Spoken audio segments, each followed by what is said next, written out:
Geruza hau.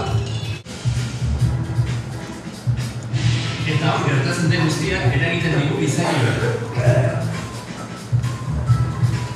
Egun egiten dugunak ere eragiten dio adiak.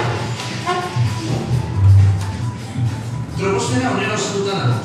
178 nitrogenoa, 121 oxigenoa, eta badira beste hainbat gas ere, karbono dioxidoa, ur lurrina, metanoa.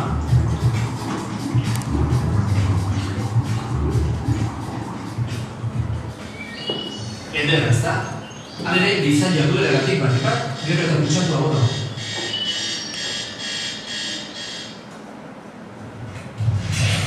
Atmosfera kutsaduraren arazoa. Troposferak bi eratako kutsatzaileak ditu.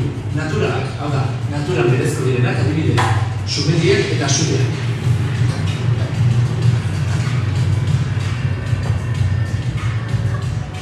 Eta artifizialak direnak, hau da, gizakiak eragindakoak. Lehen kutsadura arazo larriak 16 eta 17 mendeetakoak dira. Garai hartan, Londonen eta horren antzeko hiri nagusietan ikatza erabiltzen hasi ziren berokuntzarako eta industriarako.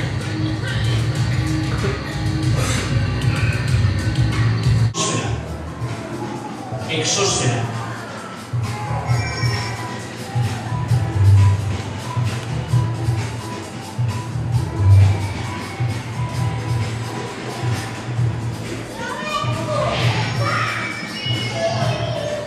Geruza hau.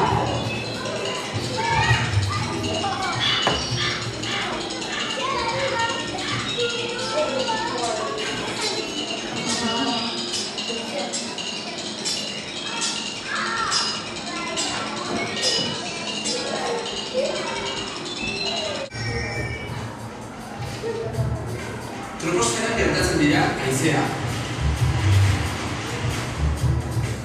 euria, guk egiten dugunak ere eragiten dio ari. Troposfera honela osatuta dago. 178 nitrogenoa, 121 oxigenoa, eta badira beste hainbat gas ere, karbono dioxidoa, ur lurrina, metanoa.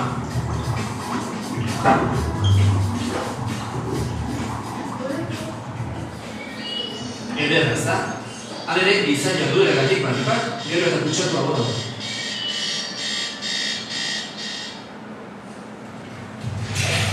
Atmosfera kutsaduraren arazoa. Troposferak bi eratako kutsatzaileak ditu. Naturalak, hau da, natural berezko direnak adibidez, sumendiak eta sureak.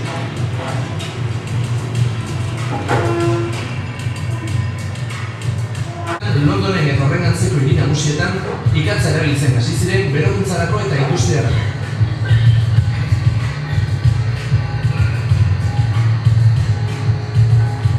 Imaginazazu, istripuak egoten ziren jendeak ez zuelako behar bezala ikusten kutsaduraren erruz.